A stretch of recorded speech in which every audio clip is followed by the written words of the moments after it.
All right. Welcome, everyone. Welcome to our next Emerging Technologies webinar. Today, we're going to talk about using AI to reduce procurement administrative lead time, otherwise referred to as PALT. I am Paul Williams, Vice President of Solutions for Coniag Government Services, and I'll be the moderator for today. I want to thank everyone in the audience for joining us, including our Coniag Government Services employees, industry partners, and government for joining. We know you will enjoy the topic that we've put together for you today. Just to set the stage, federal acquisition is being squeezed to get more done with less capabilities or less resources, I should say, on accelerated timelines. With PALT emerging as a critical performance metric, AI is changing the game. And today we're going to discuss how AI is being applied to these procurement challenges and what it means for government and industry. Now I'm going to introduce our panel members, or rather have them introduce themselves, and we'll start with Jack Wise. Thank you, Paul. It's a pleasure to participate in this particular webinar. My name is Jack Wise. I am a Senior Vice President within Coniag Government Services Growth Organization. Prior to Coniag, I spent 39 years in the federal government in the acquisition career field, with the last 33 in a leadership role within the General Services Administration, most notably GSA's Assisted Acquisition Service. All right, thanks, Jack. Now, also Karen Chapman. Hi, thanks, Paul, and hi, y'all. Thank you so much for joining us to talk about this. This is like my favorite topic because at Coniag Government Services, my title is Director of Automation. What does that mean? No one knows. The truth of that title is that I get to meet with our clients every day, listen to them describe their business processes, and especially focus on those pain points in their business processes that are really annoying, really tedious, slow them down, that they wish they never had to do again. And then I get to come in and say, awesome, we're going to automate that for you, and put together powerhouse teams that then come in and build automations to remove all of that work that nobody wants to do. And I have been doing that in procurement space for the last 5.5 years at Coniag. So super excited to be here talking about that today, and to talk about, tools we built that do that. Like, for instance, we built the DORA bot. That's the Determination of Responsibility Assistant bot, which is one of those awesome automation tools that alleviates work off of the incredibly overburdened backs of procurement officials and professionals. So super excited to be here with y'all today. Yeah, thanks. Well, Jack, with your experience with acquisition, and Karen with your passion for our employees and automation, it's going to be a fun conversation. Okay, a couple of housekeeping things. We're going to keep video and audio off. Chat is also off, so we don't distract the panel members. However, we do want as much interaction as possible. So please post your questions to the Q&A, and we will get to them towards the end of the panel. That being said, let's get started. We're going to talk a little bit about problems and opportunities. Jack, let's start with the problem. Why is PALT such a hot topic right now, and what are some of the biggest bottlenecks in government? Paul, I would say that PALT is such a hot topic because in the government acquisition systems, there's always been a need for speed.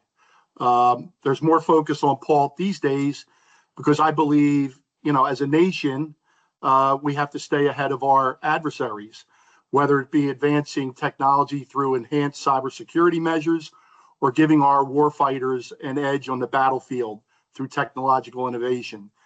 12 to 18-month procurement cycles just won't cut it. Most of the work the organizations I work for supported the Department of War agencies, which is why I focused my comments on our adversaries. However, the same could be said for the need for speed to bring new technologies into our healthcare organizations across government. I would say that in 39 years of acquisition, I never once had a program office come to me and indicate that their reason for wanting to utilize my organization and my acquisition shop was for acquisition quality and compliance. That was always a given in the eyes of the customer. They came to us for the speed to execute and actually put task orders under contract and get contractors on the task. The acquisition system is has to always promote a sense of fairness and transparency. So significant amounts of documentation are created. And these acquisition professionals have to do that because there is always a need to have something that's auditable so that we can show that we were fair in selecting contractors on behalf of the U.S. government. I believe in most cases, agencies have their acquisition workforce doing both cradle to grave acquisition. So the same folks that do pre-award are more than likely doing post-award activities. So when we talk about PALT, even though Procurement Administrative Lead Time looks at it from a perspective of when I have a need to when I make the award, if people are doing both post-award and pre-award, I would say that the bottlenecks come in both areas, both in pre-award and in post-award. And if you have bottlenecks in post-award, it will impact that same person who needs to do something in the pre-award stage.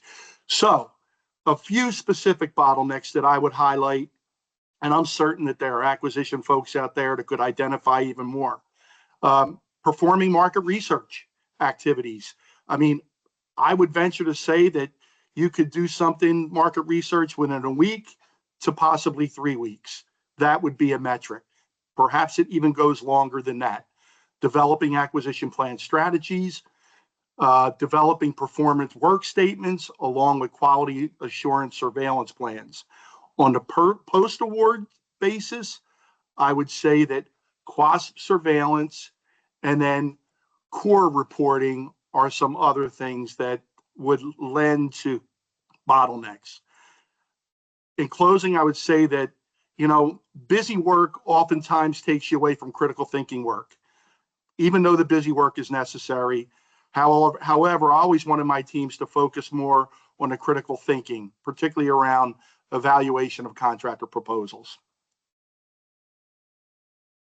I think it's a great explanation. I think now Karen might be able to talk a little bit about her perspective on how AI can help identify some solutions to the problems that you brought up. Yeah, so many things just based on what Jack said. So I'm going to try to say as much as I can, as fast as I can. But I'm going to start first by saying, as Jack suggested, right, the goal with AI, with automation in procurement space, but in any space really, is never to remove the human out of this work. We need our procurement professionals doing this, right? The goal is just to take those tedious tasks, those really annoying things, to help with actually getting to that end goal faster and leaving the critical thinking tasks that, of course, machines cannot do, leaving that to these procurement professionals that are going to handle that piece. So with that in mind, and like Jack was talking about in the post-award phase, right? We have built automations that will actually create a mod on an existing contract because the timeline for some of these mods, some of these things that have to happen is so tight, right? At one point several years ago, there was a mod that absolutely had to happen on hundreds and hundreds and hundreds of contracts. And it was just changing one little tiny piece. It was changing and issuing DODAC, one little piece of information. It was at fiscal year end that this was required to be done. And I'm just like, they're busy trying to get awards out right now. It's fiscal year end. They can't also go change issuing DODACs on existing contracts that don't need anything. So we built an automation to do that. That's the kind of thing we're talking about is, and to be clear, that automation created the mod and then it sent it over to the contracting professionals who then actually adjudicated it and moved forward. It didn't put a mod out, just FYI. So there's always a person in the loop. And also this is to remove those really tedious tasks so you can focus on critical thinking things instead.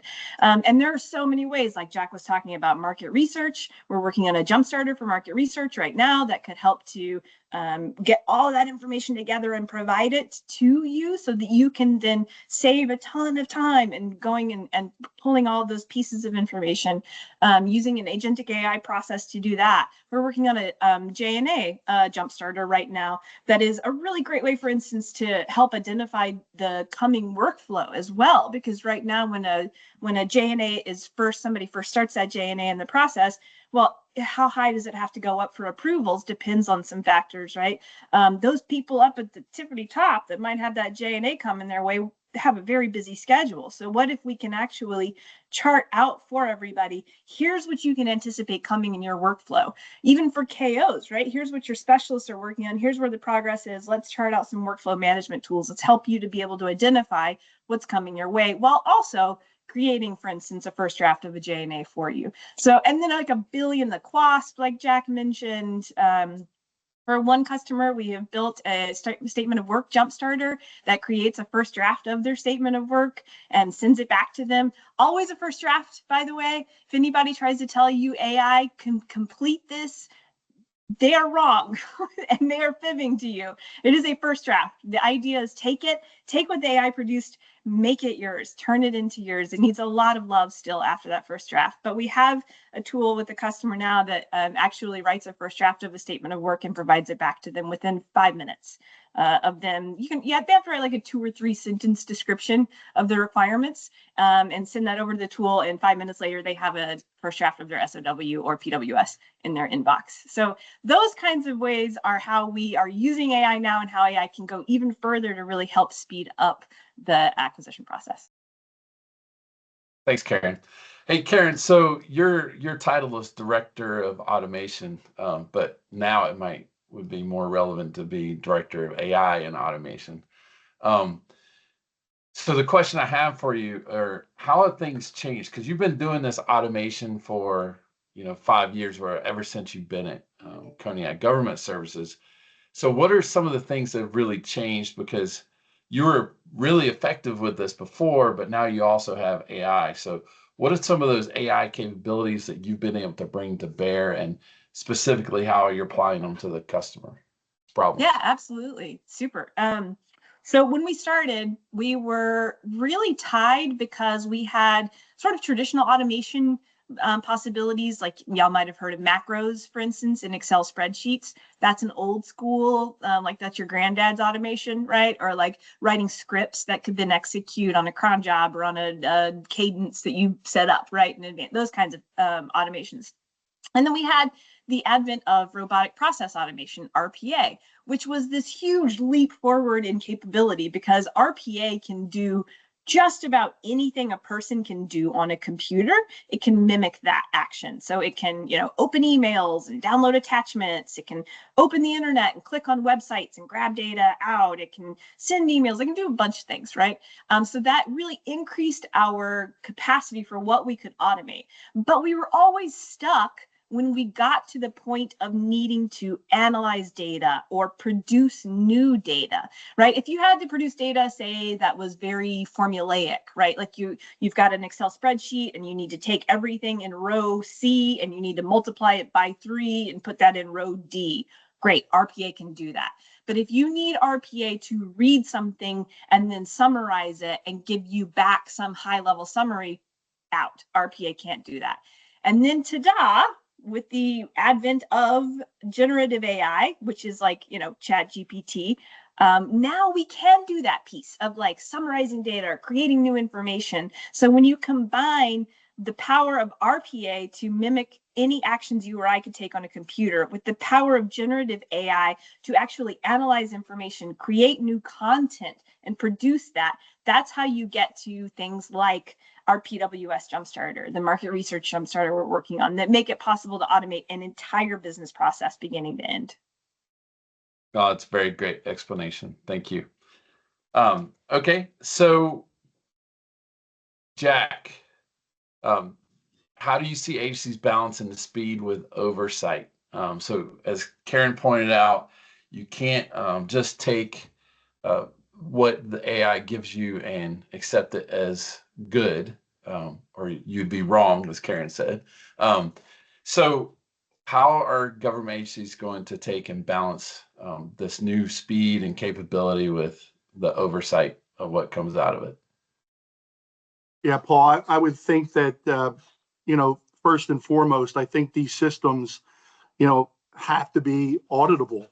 OMB kind of explains it that it's explainability to provide the evidence or reasons for the system output. Um, you know, there has to be clear documentation that is meaningful and understandable to individual users. I would say that you would also have to start out small, pilot the use of AI, use it on what OMB would describe as inconsequential systems. For instance, you won't see AI, at least in the short term, being used on air traffic control systems anytime soon. You would want to stay away from high risk systems. And then I also think, GSA came out with, I believe it's called USAI, where, they're promoting USAI as a generative AI evaluation suite. They launched that in August, which is going to enable federal agencies to experiment with and adopt AI. So, I mean, yes, the speed, AI will help us from a speed perspective, but I also think that agencies are going to have to figure out ways to train their people and offer training to the workforce on how to get the most out of AI and how to be able to get reliable output from an AI system. And then certainly transparency is front and center. Without it, we run the risk of hindering accountability. The procurement process, as you know, is a mass in bid protests because it's just part of the acquisition system.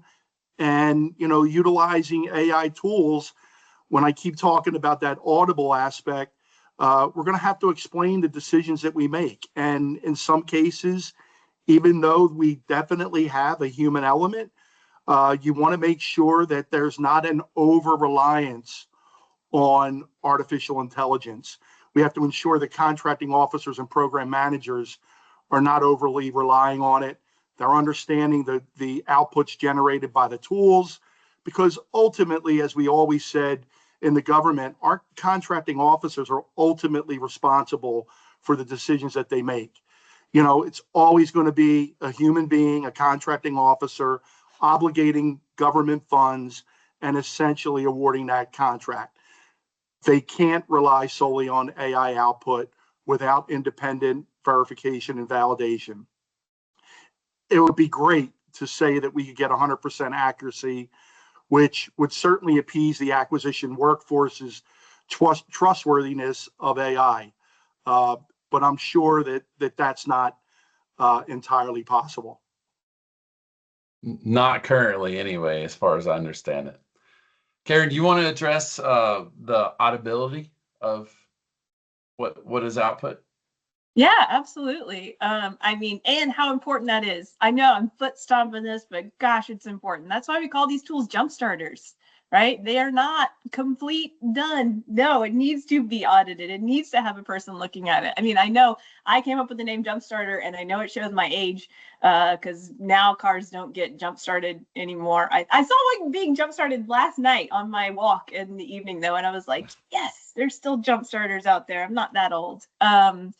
But that's why they're jump starters, right? And that gets to the point of why we've got to keep our eyes on these things. We can't just assume this is correct because it's like Jack said, it's not 100% accurate. Nothing is, right? Like it's 100% accurate that I love my dog. Outside of that, I don't know. There's not much 100% accuracy in the world. So how do we enforce this on top of AI? We have so many things in place. The first one I want to talk about is, if you're familiar with AI and you've been kind of keeping up with Gen AI and how it's evolved over time, you probably know the term hallucinations, right? That's when the generative AI tool sometimes just makes information up. It's trying to be helpful. It's like an overly excited intern who you give a really big task and the intern is like, I'll figure it out. I'll figure it out for you. And then the intern in their, excitement or whatever, they just make something up. And then you're like, is this real? And they're like, oh, well, I just thought I would make it up for you. That's what AI does sometimes, and we call those hallucinations. We have recently had some serious breakthroughs in avoiding hallucinations through what we call reasoning models. Reasoning models basically make the AI check itself and go, let me think. You asked me to say this and this and this, and yet here I went off on this tangent and made up a bunch of unrelated info. I'll cut that out. So reasoning models help a lot already just with the technology. On top of that, we're always using metadata tagging for all of our AI that we ingest, or all the data we ingest into the AI. And that metadata tagging helps us cut down on anything that would also be inaccurate, because we're like, no, don't use that piece of information. It doesn't have the right metadata. We always save the information we are bringing in and then the response we're putting out, particularly with things like chat bots, right? Which we built a couple of for people on top of help desks, for instance, to help answer the tier 0, tier 1 questions people send in. We save those QA pairs and then we get a rating from the user for the response. And over time, we use those ratings to determine how well we're doing and to make our AI actually give better results back. Lots of other things here. I could go on and on. We always use references, clickable links to references that this AI tool provided so that you can then go back and actually verify it for yourself. We make the AI identify any gaps in its reasoning or its output. So lots of ways that, and also Cognac actually wrote the responsible AI toolkit for the CDAO. So we wrote the book in some ways and then hold ourselves to the standard of making sure we're being responsible with our AI usage. That's great. So contracts officer could easily go through the output and validate all of the content that's being generated. So then your confidence level's so much higher.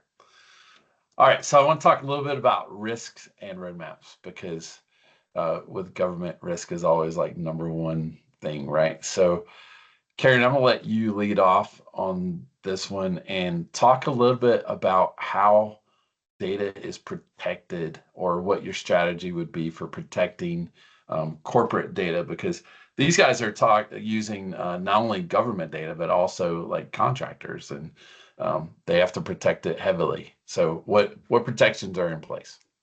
Yeah, so the first and most important thing is to say that it is absolutely possible to use AI in super secure ways.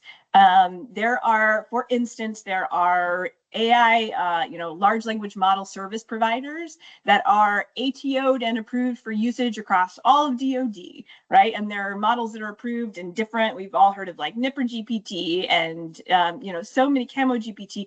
These tools have been made in what, I'm just going to use this term, it's not correct, but you can think of it like a black box, right? Where that data is not going anywhere. And it's in the same way that you can, for instance, with the Army, if you have data that you need to upload for a contract file, you're going to put that into PCF, paperless contract filing system. Then whenever you upload that there, you consider that safe, right? It's going from your computer to a website that is a protected and safe website. AI is the same way. You're just passing information to some secure online website. We'll call it a website. It's not, but for sake of my metaphor here, you're passing information up there and it doesn't go anywhere else. Right? This is an absolutely approved, secure, safe system. We have one that we built for internal Cognac use, where we build tons of AI tools that we use for ourselves. And we're not only rewriting the playbook on that, right? We're holding ourselves accountable, because we're not going to put our company's proprietary information out on the wild internet for the world to get our social security number or whatever, So it is absolutely possible to do this in a safe way, and we do it every single day. In a super safe way. And then there are lots of checks and balances in AI, which is the last thing I'll say, and then I know we're running up on time, but there are lots of checks and balances in AI to actually remove, like for instance, PII, and making sure that we are not including that in anything. Even if somebody accidentally uploads that, right, and tries to send this to an AI tool, we ixnay that, cut that out. We are not sending that in to anywhere over the internet at all. So that's just some of the ways that we can protect it. Yeah, just to be clear, like we're doing this for government employees or government agencies, customers, right? We're not, this isn't in commercial, our commercial cloud or anything like that. So, all right. Um, Now our next big question is, how do you get people to adopt this? Like, what is the roadmap to getting adoption? Jack, I'll let you start off, and then Karen follow up. Well, first and foremost, I would say to get, the from an acquisition perspective, you have to be able to indicate to the contracting professionals that this is not a threat to their livelihood, to their jobs. In fact, I think, introducing this to the acquisition workforce that is already overworked, I think they would welcome it. I think they would embrace it, knowing that they could perform their work more efficiently. Just give a case in point. I can remember the days, I started out in the mid 80s when one example, as a young contracting specialist, I had to submit paperwork to load our notices of impending procurements into Commerce Business Daily. Now we replaced that back in 2000 with GSA's eBuy and SAM.gov. So you could also argue that back in the day, we received hard copy proposals via the mail or someone put it into a bid room. Now these same proposals are all being submitted electronically via various systems. So the fact of the matter is, as workloads increased within the acquisition professional, we found ways to innovate and to incorporate technology into our processes. So when the workload increases exponentially, and I don't think the workload is going to go down anytime soon in the acquisition workforce, particularly when there's this need for speed, they increase both from a transaction perspective and a spending. Last time I checked, our government is spending billions upon hundreds of billions of dollars. So we always have to find ways in the acquisition community to innovate and become more efficient. I believe this is a continuous process, and we will utilize tools such as AI to keep up with that demand. The human element, as Karen alluded to earlier, is always needed to review the outputs or the outcomes associated with AI implementation. And I just think we have to drive home the fact that adoption of AI should be an enabler to produce greater efficiency with greater accuracy, which will lead to greater speed in performing processes within the acquisition lifecycle. I think it's a great explanation and ties back to your start with the lower risk items and start increasing it, increasing your footprint as you gain more confidence with it. One last question. We are coming up on time for the panel. What is one piece of advice you'd give an agency or partner starting their AI journey, Karen? I guess the first thing is kind of related to getting that buy-in. How do you get people to accept this? And I'm like, y'all, I was an English major. They're using my writing to train these models on, and I'm part of lawsuits, right? Again, so I am not like all gung-ho AI is the best thing. Trust me, it is hard for me too. I have an Underwood typewriter that I write on. I don't even write on my computer, right? But this is where we're going, as Jack said. And I think that being able to just be honest and genuine with that about your workforce. And then once they see it, they're going to run, they're going to super love it. So when you start with them and when you start with an AI at your organization, some important things I think to know off the bat are, one, not every use case needs AI. Everybody wants to throw AI because it's the big magic buzzword. It's not always required. Sometimes we just need better training on the existing tool sets we have. But on the other flip side of that, AI alone can't always do the job. So sometimes you do need to combine other automation pieces to really get everything done. And starting with that in mind and knowing that you can give this tool to your workforce to really help make their work lives better, those were the big things I would say to start with. All right, thank you. We have one question in Q&A. I think we already answered it, but I'm just going to put it out for the panel.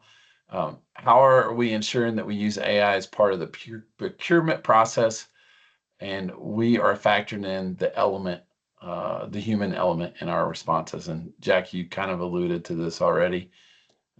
Anything else you want to add for that question? No, I think what I would probably say though that and Karen touched on this, AI is the tool. It's not the driver. I want acquisition professionals to be in the driver's seat, aware of the road ahead, and equipped to steer, not passengers with no idea where they are going. All right, thank you. That being said, we don't have any more questions in Q&A, and I'm sure everybody is ready to go grab some lunch. So we're going to call it. Thank you, everyone, for joining. And if you do have a use case where you would like to automate it, please reach out. We'll get Karen to meet with you and go over the processes. All right. Thanks, everyone. Thank you.